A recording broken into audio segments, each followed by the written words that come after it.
ওসমান হাদি বাংলাদেশে এক নতুন ইতিহাস করে দিয়ে গেল, যাকে এক পলক দেখার জন্য মাইলের পর মাইল রাস্তা মানুষ হেঁটে আসছে। ওসমান, তুমি দেখে যাও, লক্ষ লক্ষ জনতা, তৌহিদি জনতা তোমার জন্য পাগল।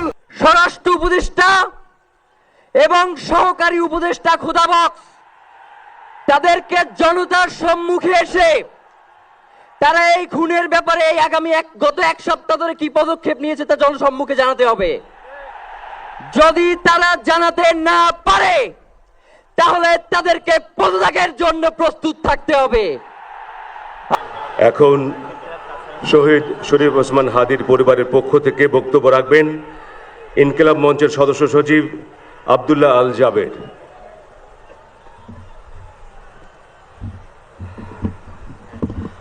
আসসালামু আলাইকুম।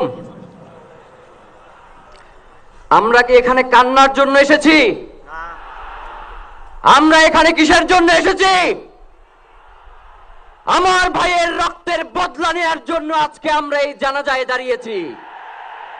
প্রিয় ভাইয়েরা, আজকে কবি নজরুলের যে বিদ্রোহী দুটো লাইন, যাকে ওসমান হাদি তার আদর্শ মনে করত, আমি চিরবিদ্রোহী বীর, বিশ্ব ছড়ায় উঠে আজি একা, চির উন্নত শির।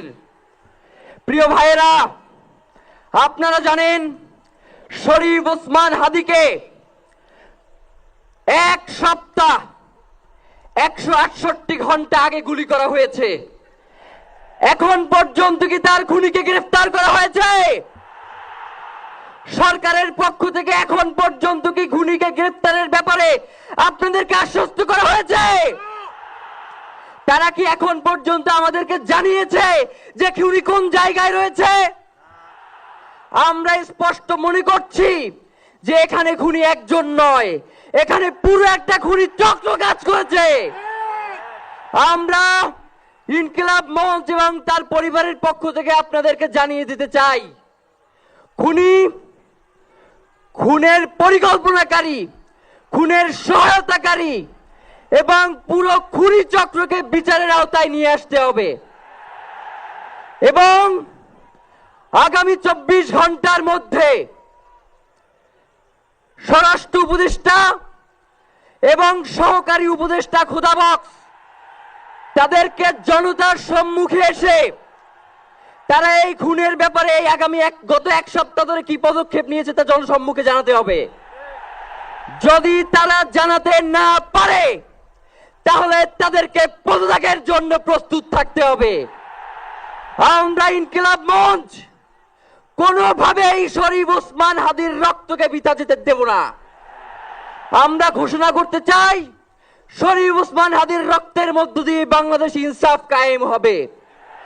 আপনাদেরকে তিনি বারংবার বলেছেন, বাংলাদেশের স্বাধীনতা, সার্বভৌমত্ব রক্ষা এবং ইনসাফের লড়াইয়ের জন্য আমাদেরকে যদি জীবন দিয়ে দিতে হয় আমরা জীবন দিয়ে দেব, তবু ইনসাফের লড়াই ছাড়বো না। সুতরাং প্রিয় বন্ধুগণ, আমাদেরকে ইনসাফের লড়াই লড়তেই হবে। আপনারা রাজি আছেন কিনা? এবং সেই সাথে আমরা আরো বলতে চাই, সিভিল মিলিটারি ইন্টেলিজেন্সের মধ্যে ঘাপটি মেরে বসে থাকা আওয়ামী দোসরদেরকে চিহ্নিত করে গ্রেফতার করতে হবে। প্রিয় সংগ্রামী বন্ধুগণ, শরীফ ওসমান হাদির পরিবারকে জানানো হয়, রাষ্ট্রের পক্ষ থেকে আপনাদেরকে যদি কোনো সুবিধা দরকার হয় আপনারা আমাদেরকে বলবেন। আমরা শরীফ ওসমান হাদির পরিবার থেকে রাষ্ট্রকে জানাতে চাই, যদি এই রাষ্ট্রকে রক্ষা করতে শরীফ ওসমান হাদির পরিবারের 5 সদস্য, তার ভাই এবং বোনদের যদি রক্ত লাগে তারা দেওয়ার জন্য প্রস্তুত রয়েছে, তবুও এই খুনিদেরকে চিহ্নিত করে বিচারের মুখোমুখি করতে হবে। আমরা আপনাদেরকে আরেকটা ঘোষণা দিয়ে আজকের বক্তব্য শেষ করতে চাই, ওসমান হাদির নিরাপত্তার জন্যই কোন জায়গা থেকে তার লাশ নিয়ে যাওয়া হবে আমরা জানি না। ওসমান হাদি ভাই কি মৃত? তিনি আমাদের লক্ষ কোটি তরুণের মধ্যে জীবিত রয়ে যাবেন ইনশাআল্লাহ। আপনাদেরকে জানিয়ে দিতে চাই, কোনো ধরনের সহিংসতা ছাড়া আমরা যেহেতু ওসমান হাদির লাশকে আমরা জাতীয় কবি কাজী নজরুলের পাশে দাফন করার ব্যবস্থা করতেছি, আপনারা সবাই এই প্রোগ্রাম শেষে জনতা মিছিল নিয়ে শাহবাগে চলে যাবেন। আমরা ওখানে গিয়ে আপনাদের সাথে দাফনের পরে কথা বলবো। হয় বাংলাদেশের স্বাধীনতা সার্বভৌমত্ব থাকবে, বাংলাদেশের ইনসাফ কায়েম হবে, নয়তো আমরা বাংলাদেশের জন্য রক্ত দেওয়ার জন্য সবাই প্রস্তুত রয়েছি। এবং ইনকিলাব মঞ্চ ব্যতীত কারো কোনো প্রোপাগান্ডায় আপনারা কোনো ধরনের সহিংসতার পথ বেছে নেবেন না। আমরা ইনকিলাব মঞ্চের পক্ষ থেকে আপনাদেরকে জানাবো কখন কি ব্যবস্থা গ্রহণ করতে হবে। আপনাদের সকলকে, এই লক্ষ লক্ষ মানুষকে, আজকে শরীফ ওসমান হাদির জন্য যারা এসেছেন, শহীদ শরীফ ওসমান হাদি, তাকে আমরা সবাই দোয়া করব এবং তার যেই লড়াইয়ের পথ, তার যেই সাংস্কৃতিক আন্দোলন, তার যেই আধিপত্যবাদের বিরুদ্ধে লড়াই, আমরা সকলে সেটাকে একসাথে প্রতিহত করব।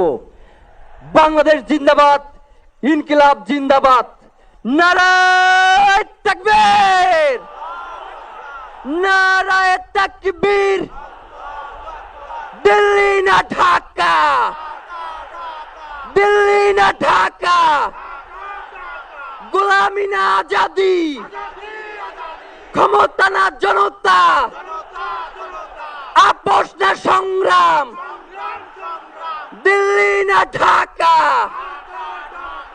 আমার ভাই কবরে, খুনি কেন বাহিরে, আমরা সবাই হাদি হব, গুলির মুখে কথা কব, আমরা সবাই হাদি হব। নারায়ে তাকবীর, ইনকিলাব ইনকিলাব, মুজিবাদ মুর্দাবাদ, ইনকিলাব জিন্দাবাদ।